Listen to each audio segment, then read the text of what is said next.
Nouvel espoir pour les chercheurs de l'INSERM. Depuis 2011, ils travaillent sur un traitement du cancer du pancréas, un virus dérivé de l'herpès. Des tests expérimentaux ont été réalisés, des cellules humaines pancréatiques cancéreuses greffées sur des souris. Après avoir évolué seules, les tumeurs disparaissent et la dissémination des métastases est empêchée. Des résultats exceptionnels plus qu'encourageants.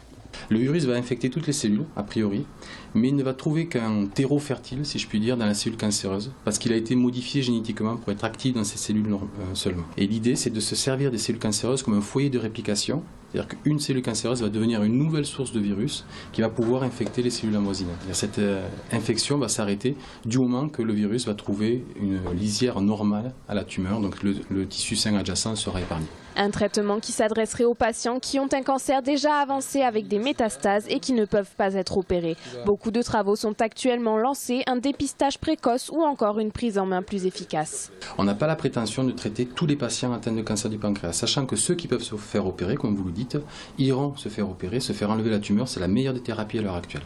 Nous, notre intérêt, c'est de s'attaquer aux tumeurs qui ne sont pas opérables, pour lesquelles il n'y en a pas de traitement, et justement injecter ce virus avec des combinaisons chimiothérapeutiques ou d'autres biothérapies pourrait permettre de réduire les tumeurs et ainsi les patients pourraient être éligibles à la chirurgie. Une dizaine de personnes travaillent sur ce projet. Leur ambition, réaliser ces essais sur les humains d'ici 18 mois à 2 ans.